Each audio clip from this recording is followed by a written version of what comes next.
So a couple weeks ago, we started feeding the birds with these window feeders. A friend of mine told me that he has all winter long been getting bluebirds. And so I said, well, I'm going to try it. And so we started with one, and I'd say within 2 or 3 days, we had bluebirds. And we've had as many as 3 or 4 bluebirds show up and feed. They love the mealworms. And we love just sitting in the den watching them. They don't seem to be all that fearful. I believe that the reason why I have bluebirds nesting in my side yard is because I've been feeding them mealworms, which they just love. So the next thing we're going to do is go inside to my work area, my shop, and I'll assemble a birdhouse. I've already done all the cutting. It's already been put together, then I disassembled it so that I could demonstrate how to put one together. This is not exactly fine woodworking, it's pretty basic stuff, so let's go do it.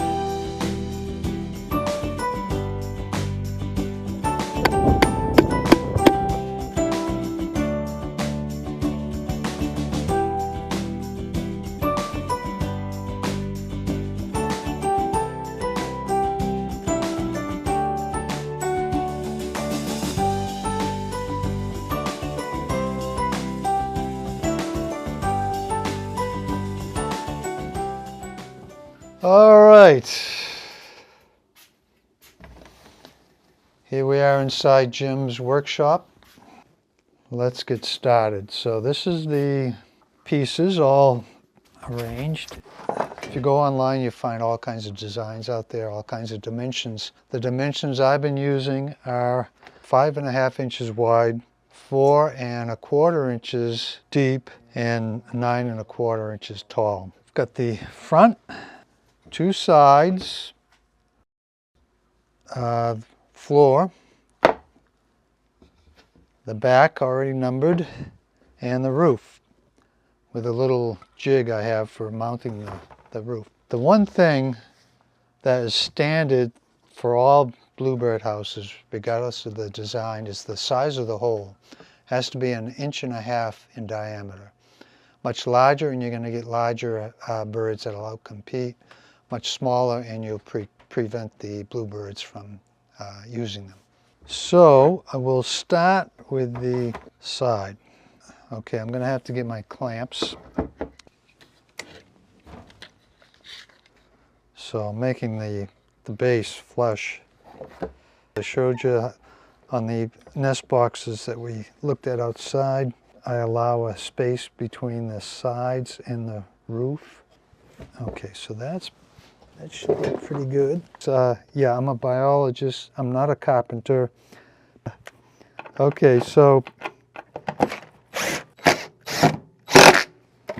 excellent. All right, now I'm going to do the other side. And again, I'm going to align the bottoms.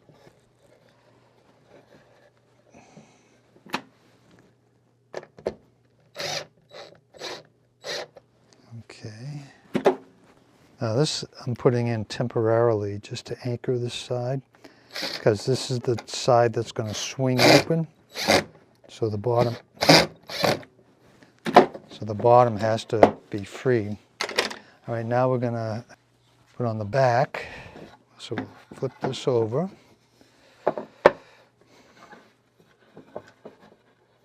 Oh, gotta go to a larger clamp. So I'm making it look a lot harder than it actually is. There's a mark. I have to align that mark out with the bottom of this. Can you see that mark? Right there. Right there. All right, good. Yeah, that's more like it. So this is going to be the swing, the side that swings out. So I'm going to release that and just check. Okay, that works good. All right. Now I'll put the roof on. Oh, you know what? I think I'll put the floor. I've already trimmed the edges on the floor. You want some drainage in case water gets in there, or so generally either you drill holes through the bottom or you take out pieces of the edge. Now let's see how well this fits in. All right.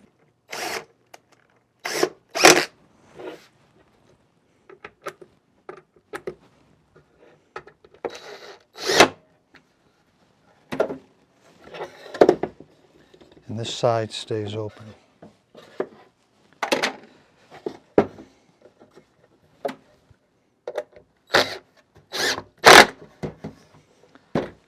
Okay, so now we do the roof. I always have difficulty with the roof, so I made a little jig to try to set the right position. And I need to have a 2-inch overhang on the front. So that gives me a 2-inch overhang. Yeah, okay. The jig aligns it on the side. The mark tells me where I am in the back here. So now, hey, how do you like that? I almost look like I know what I'm doing here.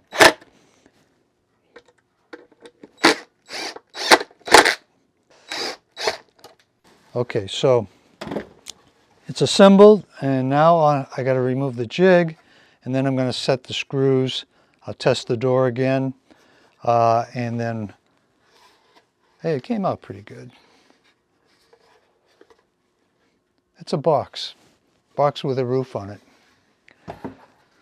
But there's lots of plans available online, YouTube especially.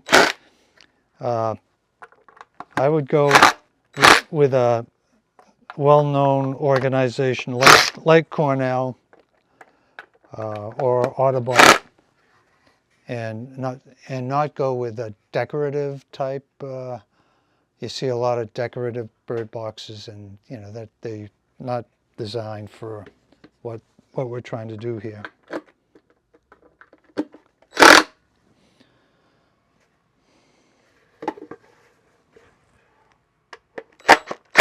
So I'm just setting the screws to finish up. I think that's good. Notice we have the vent space on each side. I had previously drilled a hole right here at an angle, and that's basically the lock. That lock prevents a raccoon or any animal from pulling this open.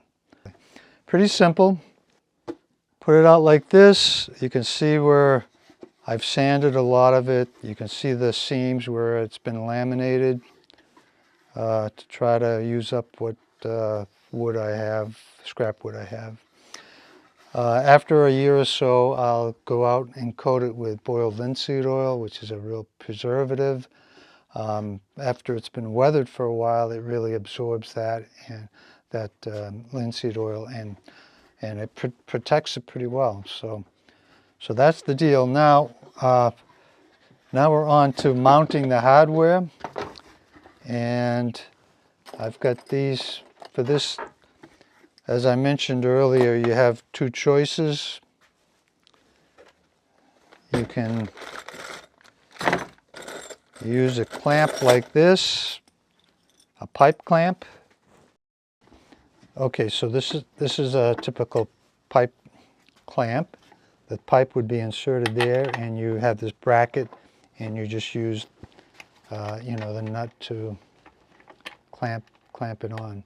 This is real common. It makes a great, very secure bird box. I can't use this one because it's not long enough. It won't accommodate a 3/4 inch pipe. So the thinner pipe, the smaller diameter pipe would work fine. This would work fine with it. So instead of a pipe clamp, I'm going to use these guys right here. And these are used in conduit for attaching conduit. And First of all, I find the middle. You can see, so the middle of the box is 5.5 inches, so the middle is 2 3/4. You can see I marked it off here, and I marked it off down here. So that gives me a sense of where to place the pipe. I just eyeball it, so it's not perfect, but it's pretty close.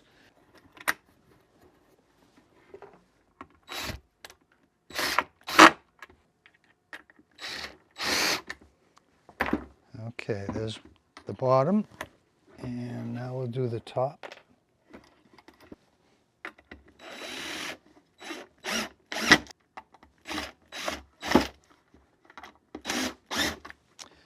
And this is adequate to hold the box. One thing you want to do is check to make sure that you can open the door. It's not restricted by the screw. And, uh-oh, it's restricted by the screw. What happened here? So anyway, that's one thing. I'm kind of demonstrating what not to do on this top bracket. It needs to go way up so that the swing of the door clears that one screw. And in this case, I didn't do that. So I need to relocate this up about here and it'll be fine. And as far as the screws sticking out, they do stick through the wood. I don't think it's an issue. You can see them down here. You know, we don't handle that area.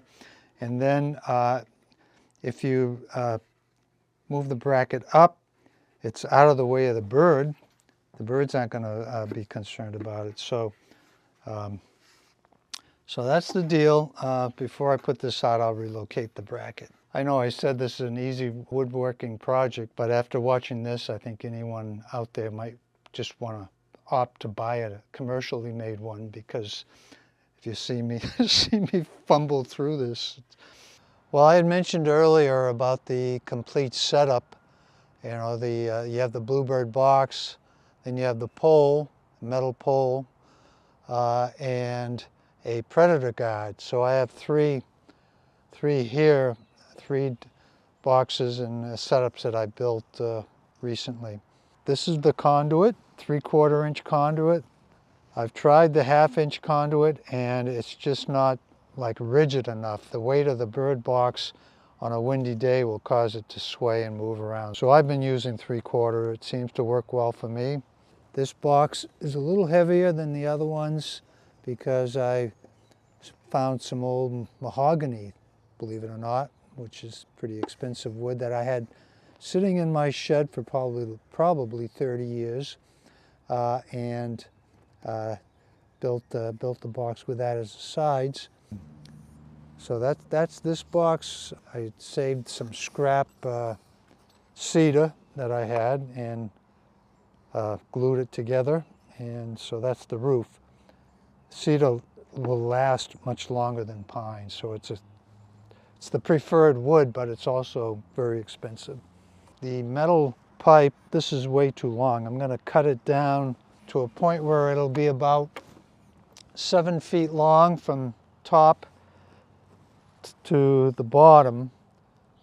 I have a grinder that I'll use, a cutting grinder, to cut that length, because you want the birdhouse to be about 5.5 feet above the ground.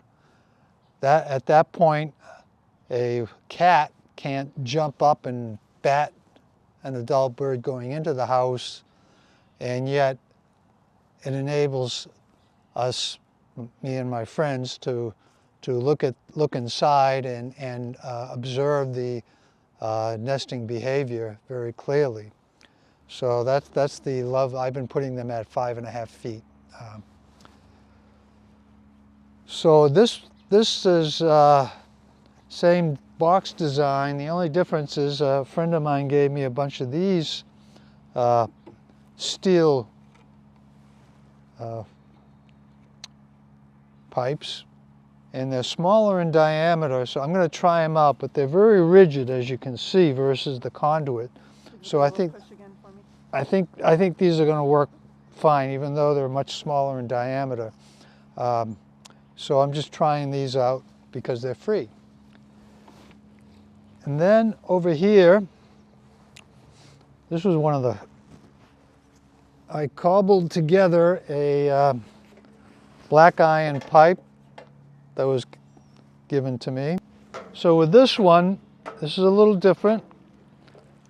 I drive in the rebar, then I'm able to slip this pipe over the rebar, so the pipe actually rests on the ground itself, right at the right level for me to inspect the box.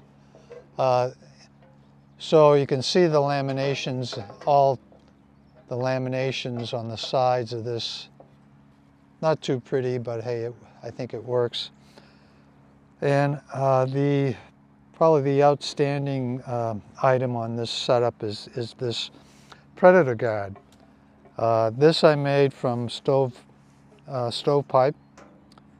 And what it does is if a raccoon tries to climb up, they can't, it just bounces. So it deters them. There's also another type of predator guard that's cone-shaped. That's real common, and that works the same way. It's loose. Yeah, you can get that one. So, as I said earlier, I lost it was actually on this, I didn't have the predator guard on this pipe last year, and I lost a brood of tree swallows to a raccoon. Yeah, it was pretty ugly with feathers and, you know, stuff all over the place. So anyway, that's that one. That's it. Well, after making, gosh, I don't know, 20 some odd boxes of the standard size, turns out that we found out that we could buy a Wi-Fi type camera and mount it into a box and videotape live whatever birds decide to nest in it. And of course, we're hoping bluebirds will, but we'll be happy with any nesters. So here's the box that I built to accommodate the camera. I put windows in so we get some good light on each windows on each side. It's like a Bluebird mansion. This thing was a security camera and everything. It was a little more complicated, took me a lot longer, but we decided to experiment and try it ourselves. And by the way, you can buy these commercially. And we're going to take this box and bring it over to BATV, where we'll set it up just like as we have done with the other boxes, except it's going to have a solar panel at the top, which will provide the energy for the camera. And it'll be a little larger than the standard box, but that's about the only difference you're going to notice. Okay, while we're here at BATV, we're getting ready to set up this camera, a solar-powered camera, and a Bluebird house. But right now I'm just going to lay it down, and we're going to walk around the area and try to select a really hot spot for bluebirds, right? Or for that matter, any other native bird. So I'm just going to put it down here.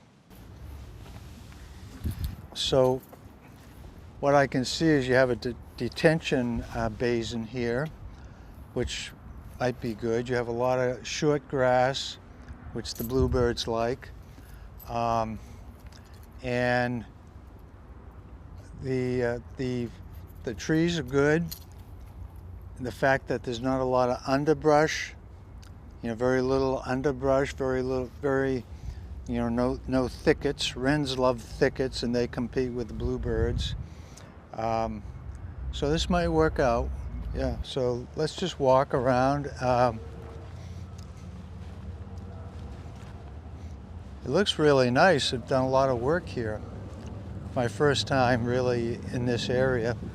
We like to orient the opening of the birdhouse to the east because that's the most protective direction. You get the early morning sun and you don't get any of or you minimize the amount of storms during the summer that impact the birdhouse, since the storms generally come from the southwest.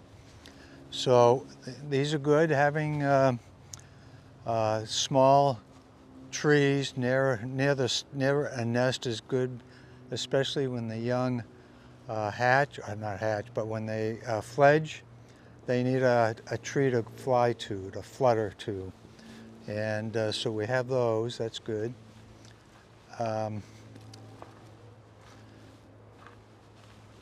And we have quite a bit of clearing here, bare ground, so I think that should be helpful. I think we'll have some success here.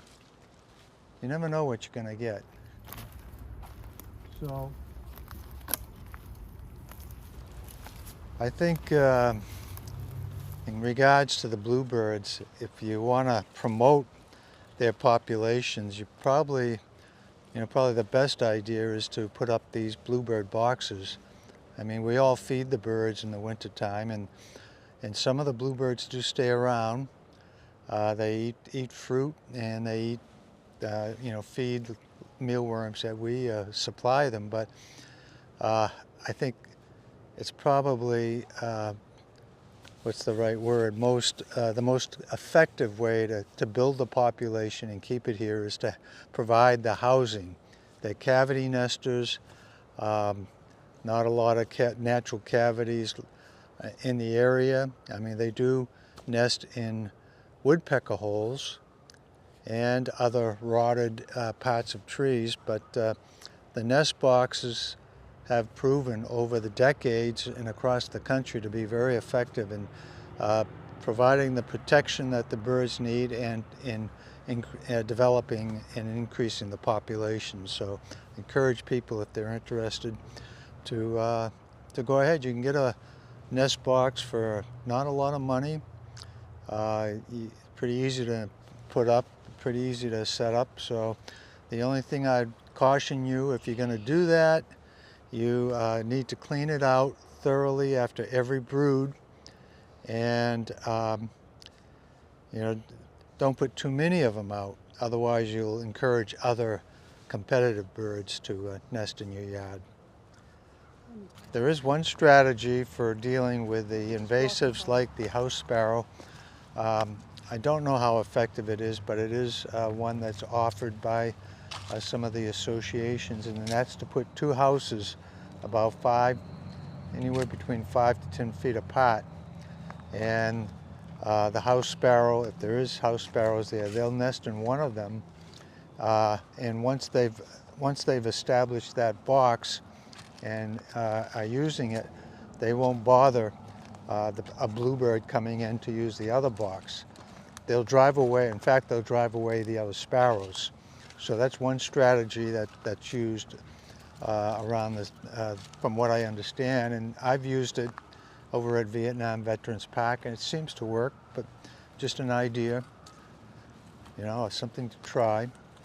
And in terms of supporting and expanding the bluebird population, something for people to think about. I think the best way, and probably the most cost-effective way, is to put these nest boxes out and manage them properly. A lot of people feed the birds in the wintertime, and that can get pretty pricey, especially if you're buying mealworms. So if you want to look at the cost on a cost basis, I think the cheapest way to promote the population is to establish these houses, these nest boxes. So with that, let's set this one up. If we put it here, a raccoon could easily use this and reach into so I guess we should put it over in this area here. So I'm thinking right here,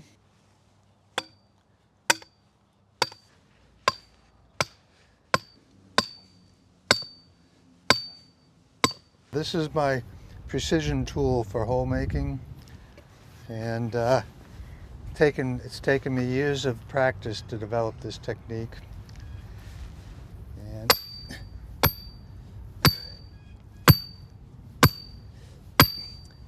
I wouldn't want to do this all day. I don't want it to go sideways. Oh, don't show that last hit. Well, that's pretty good. we can adjust the height. All right, let's go back and get the birdhouse. So I usually use a 3/4 inch pipe, but for this, because of the weight, I've gone to a 1 inch. And the pipe is electrical conduit pipe, which you can pick up at any of the hardware stores or the box stores. So let's just test this, see what it looks like before we mount the panel and finish the other items.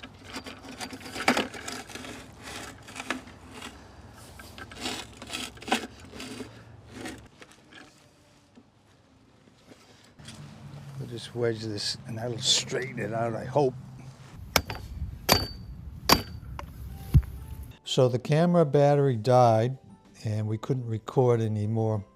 We did finish setting it up and we decided to come back in a week and check it out, and sure enough there was a pair of chickadees actually building a nest inside. What I've seen in the past is that chickadees, when they nest, they use moss. This is all little pieces of moss that they've pulled off the rocks and off the logs and all. And they use that as the bedding, and then you often see them finding hair. This is a very soft hair, maybe it's rabbit fur or something, to line the cup. And you probably can see the cup that's in there. So that's all set. They're ready to start laying eggs. And the chickadees babies are very cute.